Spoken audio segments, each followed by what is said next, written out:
That's just, yeah. Yeah. So what do you find as a really driving force for your inspiration for painting? You know, inspiration, my driving force, that's really a hard question for me. That's a hard question because I'm all based off of emotion. If I ain't feeling something, I can't do it. You know. Yeah. I don't know. I really don't know. A lot of my stuff has been based off of just being hurt. So I think inspiration of just trying to overcome what's going on my side and trying to understand, you know, what I want. I'm always trying to change something within inside of myself. My whole thing is about wanting to be better. That's who I am. I want to try to be the ultimate me, you know. And I think I'm getting closer and closer to that point in discovering something new. You know, as a child growing up, I would draw stuff that was real and vibrant. You know, and you look at my drawings from when I graduated high school. I just really got tired of drawing people. I got tired of just being real, and I wanted to draw what I didn't know. Mm-hmm. You know, it's more fantasized that, like Pablo Picasso said, it took me 7 years to draw like Raphael, and it took me a lifetime to draw like a child. And it's just because you're constantly in discovery. I'm kind of like discovering dinosaur bones, you know, and in a way, I'm seeing my future. Yeah. So what inspires me, I guess, in the sense of my drawings is the future. What's to come. What's to come, yeah. I mean, what I've been doing is what people have been doing from the beginning of time. You know, cavemen have been painting on walls, Mayans with their scrolls, and you know, we're here for a reason. We're a different type of person. So it sounds like to me you embody what life is, the progression of a person. Progression of, exactly. Yeah. That's really a perfect way of putting it. I mean, I look at your art and I see life, and it's always very vibrant and emotional. And so I always wonder where you get your inspiration from. As an artist, what do you see in correlating between music and paint and poetry? I mean, I know you expand more than just the painted expressions of people and words are most beautiful. You can put things together, words that don't even make sense, something that doesn't make sense at all, and it makes sense of it. Like a homeless man, you know, babbling about something that's never gonna happen, you know, or just it's just nothingness, and then it's at the same time it's everything. It's inside of you, you know, like a fluorescent moonlight gliding in the skies, midnight drives in your eyes, feeling so blue, feeling so surprised. It's amazing to be able to just paint with words, and that's the other side of me that gives me visions. I'm a visual thinker, so when you're speaking to me, I can see it in my head like a movie's going on. And so when I speak, I can see it, and it's a different part of the mind. Well, most definitely from painting, it's a different. It's so different. I like being able to express myself through music as well as painting, just because I feel together it becomes one, you know, and they're both their own entities, and they both can be said separately, you know. A picture can say a million words, you know, but what message do you get after you say a million words? You know, it's really quite astounding, because it's like listen to your work, and look at the paintings. It's the picture's worth 1,000 words, but that the interpretation of your music is all in its own worth 1,000 words. But the message that you convey is metaphorically is vast as the art can be interpreted. So definitely. I really don't want to say that I focus on being a musician. My focus is more of painting before poetry. Okay. Standing in front of the poetry with my painting, but saying, hey, I have a voice. This is what it is. If to me, at least, what it is to you, it's up to your own interpretation. But you have an art show and you have all these people in your show and everyone's looking at it, and you get some beatniks in there and they're just saying some poetry. Well, if you think about it, if I was to think about it really heavily, and how I see everything is, the art is created. It is what it is to you. I'm just stepping outside of my art after I've done it as a spectator and saying, hey, look at this. Right?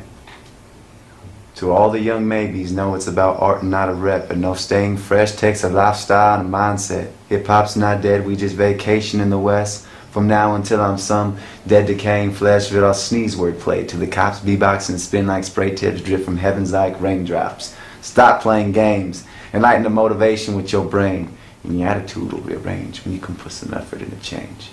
Look at this glorious blue painting dripping from the teardrop from the eye to a new sky where we can survive. Trying to look for this pain, but it was paint. Painter's best friend when he was the canvas was the paint itself. So much feel like someone else. It's just rambling on what we're seeing and what we're feeling. And so there's times when I'm the painter, and when I'm not painting, when there's no brush in my hand, I'm a spectator of my own art. And my words, when I say them, they're said out loud, they're floating in the atmosphere, and since I am that painter, he's listening still. So it's kind of like a duality, but yeah, you're teaching yourself almost. You're watching yourself. You're telling a vision. Yeah, I mean, so as far as the music and the painting, now that the venture into film. Oh, how's that transition working for you, and where do you see that going? Well, there always has to be a number 3, man. Everything's in threes, right? Right. Your birth, your life, your death, your past, your present, your future. We think in threes. Father, Son, Holy Spirit. Look at that. I mean, I think that the best thing to describe the film is one day being with my mom. She was going through cancer, and at this time in my life, I just totally, I felt like everyone was dying around me. I just felt like myself was dying too. Like I had no reason for being here. Like there was no reason for me. I didn't want to be here no more. And I had a dream, and in this dream, I was a painter, and I was a world-renowned painter, and I had never painted a day in my life. And I woke out of my dream and I said, hey, Mom, I'm going to be a painter. And this is like at 1 o'clock in the morning, and she's like, okay.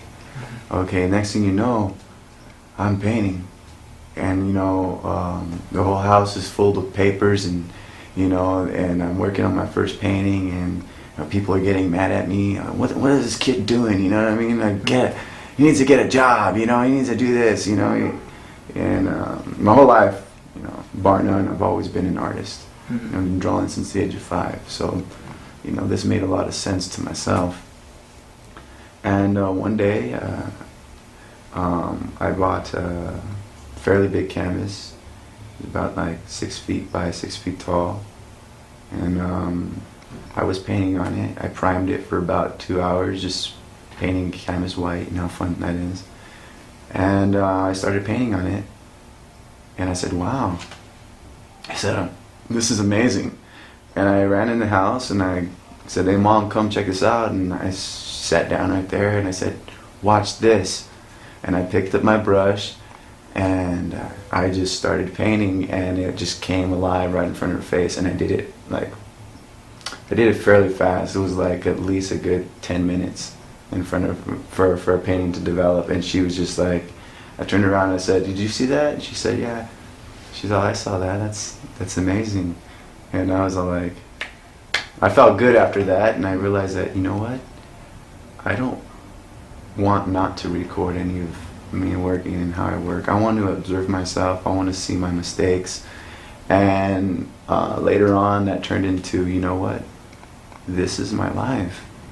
This is my life story. And I'm just watching myself grow up. I'm watching myself mature. I'm watching myself go through these different stages in my life that are really key in someone evolving and turning into a man from a kid. And it turned into a movie, you know. And I am the character Royalty Art. How do you feel about any of those past experiences? Do you developing you in? Do you still integrate some of those older techniques? They made me who I am, man. You know, like everything made me who I am. Especially everyone who made me who I was. Especially from the books, from all the books I've read, all the authors. They're all strapped on my chest. All of them.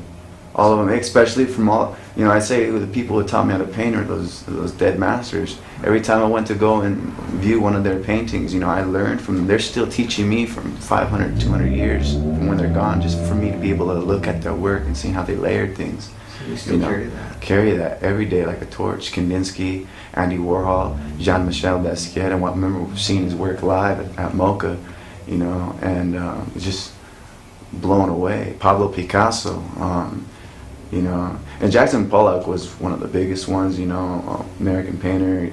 You know, there's no such thing as a mistake. You work with it. Yeah. And you know, Coffee, you know, Gustav Klimt, you know, The Kiss,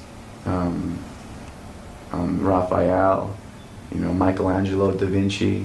I remember I was probably around like 10 years old, and I had replicated on an eggshell, hollow eggshell, with a mechanical pencil, The Last Supper for my grandmother. And it was very fine and detailed. And I just remember my grandfather had it in his hand, and he thought it was fake. Like, he thought it was fake, so he didn't know it was a hollow egg, and he crushed it.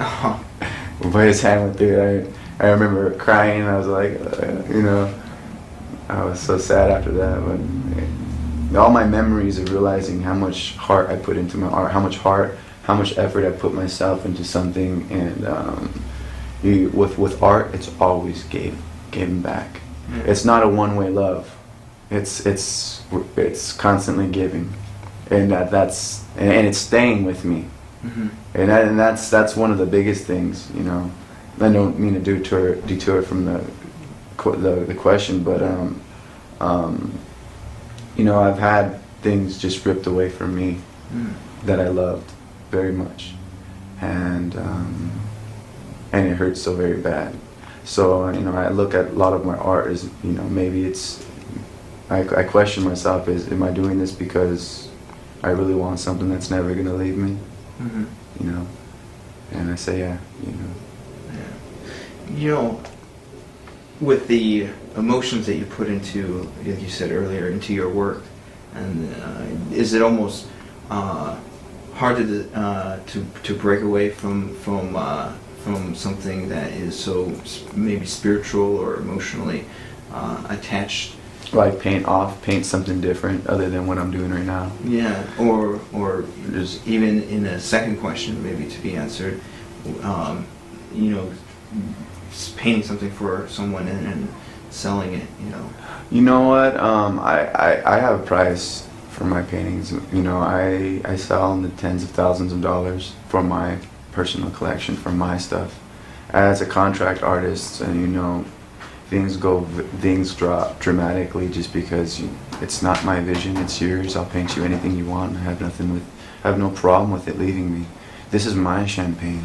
This is my collection that I've built over years, and developing the style, and so is it hard for me to paint not what I want? No, I can paint anything you want, you know.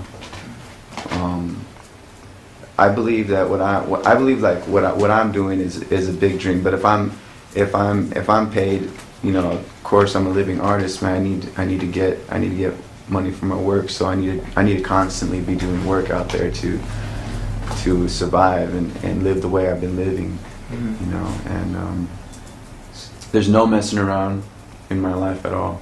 I don't mess around at all. It's really 100% focus and dedication. And as you can see, there's no television in this whole room. You know, there's nothing in here at all. There's no outside distraction. I try to focus like an old master, especially with everyday life right now, is with so much media and telephones buzzing and going off, and you know, it takes a lot of your time. Back then they had a candle in a room, and you know, that's it. They had their windows for the morning light, you know, and candle at night. A little nostalgia there. Yeah, you know, I definitely agree. As far as do you find yourself sometimes lacking maybe an emotional or spiritual maybe drive at times when you're painting, and find that you maybe are just mechanical in your work? Mechanical machine, man. Like a robot. Do you go through that at times? No and emotion. How do you get out of that? How do you? I think it's more cutting myself off to everything, existence. That's what mechanical machine is to me. It's just not being a part of anything, just being actually just a machine and just working and just going through it. You know, this is how I work. Boom, boom, boom. You know, this is exactly how I work. You know, up, down, up, down. You know, that's it. That's it. I think there's a reason why I go through my stages, but they'll be all sorted out at the end, right? Yeah. You seem to go right back to the emotional, heart-filled painting. Well, you can't just dismiss life.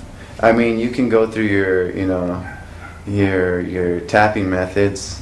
You can tap on your forehead for half an hour, and hopefully that, you know, you can change some emotional disturbance there. But right back at the end, you know, just like a substance, someone who's abusing a substance, I mean, they can get out of it for a while, but as soon as they come back into life, you know, it just hits them a little bit more harder because they haven't been coping with it. You know, and that's the same thing when you know, I feel as I just shut myself off and I become like a machine, and I'm just I'm really working real hard, and I come back into life and it really hits me that much harder to stay in an emotional and stay in an emotional balance, especially with someone with my type of mind, is very important. I think I'm going to be painting blue for about 3 more years. And I've been painting blue for I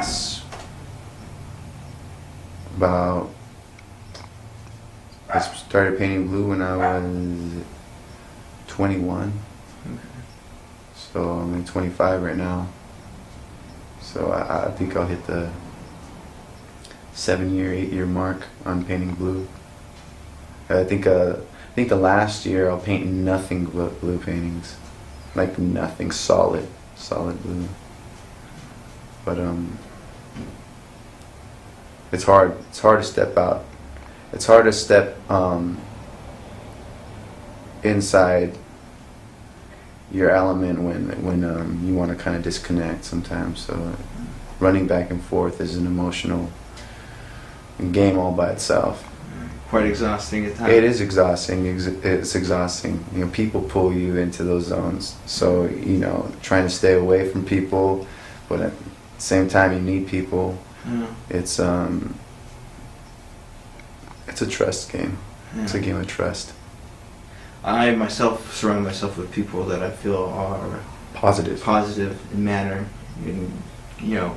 So I mean, I could see that, you know, being as an artist who's emotionally driven, you want to surround yourself with the right people, Right. with the right type of emotions. And how do you recognize, or do you recognize when you start to feel like you're kind of, people are taking you out of? Oh, 100%. 100%. I mean, all of us, we're surrounded. A lot of us don't know that we don't even know that we don't even know it. You know, we're totally unaware. But that's because a lot of us are inside of a box. You know, and even though you may see me inside of a box, I am totally out of this world, man. And I say that because in here I could be whoever I want to be, right? Mm-hmm. And I build my standards, I build my ego, I train my body, I train my mind, and I train my soul. That's all I'm doing, studying. 24 hours a day studying. You know, I get paid to live as royalty art. That's who I am. You know, and when I step outside of this world, and I go into this world, which is alien to me, I look for the same qualities as I have in that room and the people outside. I want people that will treat me as I treat myself. Mm-hmm. And I'll treat them the same way I treat myself, and it's a royal game. You know, I want to be amongst kings because I am a king. And so I notice when there's, you know, somebody that does not have the energy around me. And, you know, it's not their fault either, because a lot of people don't know how to maintain themselves. They don't know how to handle themselves. And they have not been in training, you know. So that constant strive for who you are and what you can be. And The like you said best, earlier, the best. I do not drop my standards. I know what I want. If I can't have that, you know, I'll find something better. Yeah, that's good. And I really don't know any more questions to ask you. I feel like I've exhausted my mental capacity for right now. Cool, man. And time is ebbed away, so I have Of to. the essence. Well, thank you very much. Thank you very much, and Thank appreciate you. the chance to talk to you. Awesome, man.